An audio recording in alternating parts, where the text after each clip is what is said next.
Interrompiamo le trasmissioni per un comunicato ufficiale del movimento estremista ligure.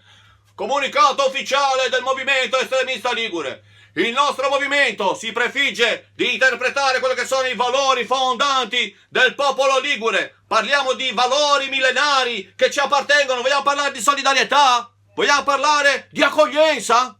Certo che no, parliamo di acciughe impanate e di andare a fare ribotta sulle fasce in modo che non ci disturba nessuno. Ecco, che non ci disturba nessuno, questa è la cosa che noi liguri ci teniamo veramente. Abbiamo inventato noi il commercio via mare in modo da portare le merci e andarcene a prendere le merci in modo che nessuno venga qui a portarci le merci. Noi abbiamo inventato il lockdown già secoli e secoli fa. Abbiamo inventato tutto qui in Liguria, abbiamo inventato il lockdown, il lotto, abbiamo inventato i blue jean, abbiamo inventato anche andare a fare la cacca con la settimana di mistica, tutto noi abbiamo inventato. Ma noi, popolo ligure, abbiamo un nemico giurato. Questo nemico giurato è i milanesi.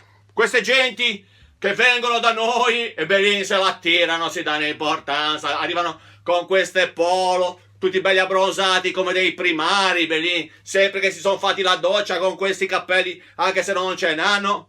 Cose che a noi non ci piacciono. Gente che se la tira. L'altro giorno il mio cugino ha trovato uno di questi milanesi che ci ha detto: stamattina sveglia alle 5:30, tac, corsetta, tac, doccia rigenerante, tac, videochiamata in ufficio, tac. Oh, non ha fatto in tempo a dirci ancora tac, che mio cugino ha preso un badile, pum, ce l'ha spaccato qui l'hanno portato subito all'ospedale, pronto soccorso, tac. Dammi la linea. È per questo che noi abbiamo coniato, cioè non abbiamo coniato noi, l'ha coniato il mio cognato, questo slogan che riassume la nostra voglia di averci a che fare con i milanesi, che è Milano su.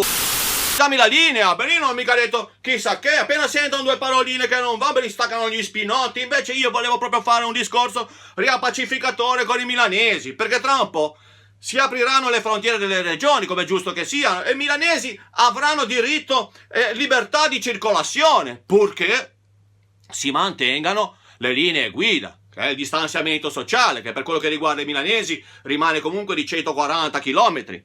Possono arrivare al massimo fino a Binasco, a Gropello proprio. Poi l'igiene personale, quello lì bisogna sempre lavarsi le mani, non ordinare i panzotti perché ogni tanto qualcuno ci sputa nel ripieno, e soprattutto mi rivolgo alle donne milanesi che venivano giù cercando un po' di conforto, un po' di sorrisi affettuosi da parte dei bagnini.